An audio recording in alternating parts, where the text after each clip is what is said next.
শুভ সকাল, কেমন আছেন আনেরা? আমিও আন্নগো দয় ভালো আছি। আজ যে সকাল সকাল ঘুমেতুন উড়ি চলিয়ে আইছি। আসলে ঘুমেতুন উড়ি চলিয়ে আইছি আর সাইজেন চারিপাশে কুয়াশা আর কুয়াশা, শীতকাল মনে হয় চলিয়ে আইছে। এই জন্য ধানের আগা কুয়াশায় ভরি রয়েছে। তো এই জন্য আমি সকালবেলা ছাগল গা লইয়া বাইরে চলি যাই কই রাজ্যা বান্ধুম। তারপরে দিক গিয়া বস্তা লইছি হাতের মধ্যে, কইয়ের না খালে আজ জাল বসাইছি অনেকদিন পর, কই সারিয়া মাছ আইনি। তো জাল উন্নবার চেষ্টা করিয়ে যদি সারিয়া মাছ আয়, যদি আল্লাহ কিসমতে রাখে তাইলে তো সারাদিনের খোরাক হয়ে যাবে কই। তারপরে আমরা একান করে দুই তিন জাল উঠাইতেছি। কি পরিমাণ মাছ লাগছে আজ জানে করে দেয়া মু তানেরও আর লগে থাকবেন। তো ইয়ানে দেয়া যাইতেছে কেম্বা কতুগা লাগছে, মাছ বেশি লাগে ন। তো আমরা আরো একখান জাল উঠাইবার চেষ্টা করিয়ে চাই সেই জালের মধ্যে কি পরিমাণ মাছ লাগছে, ভালো না খারাপ চাই দেখা যাক না। হিয়ানো কেম্বা লাগি বইছি দেয়া যাইতেছে, হিয়ানিতে মনে কিছু মাছ আছে। তো সবাই সাথে থাকেন, আসলে দেখা যাক চাই মাছগুলা বের করে আনি কি পরিমাণ মাছ লাগতে পারে।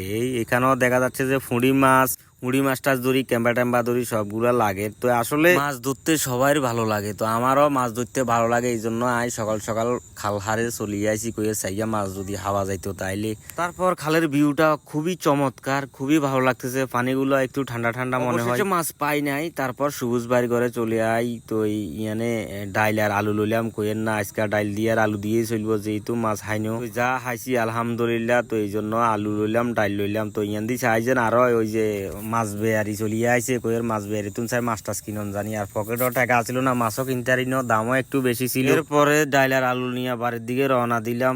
বাড়ির থেকে বের রাস্তায় খারাইছি অটোর লাই বাংলা বাজার দিকে রওনা দিব। অবশেষে বাংলা বাজার চলিয়ে আইছি। তো বাংলা বাজার হোটেলে কইয়ের ভাইয়া এক প্লেট ভাত দেন, আলুর ভর্তা দি খাই চলি যাই। তো এক প্লেট ভাত লইলাম, আলুর ভর্তা দি খাইলাম। মাঝে মধ্যে আর মতন আনেরাও মন চাইলে আলুর ভর্তা ডাইল দি ভাত খাইতে পারেন। তো সবাইকে আল্লাহ হাফেজ, আসসালামু আলাইকুম।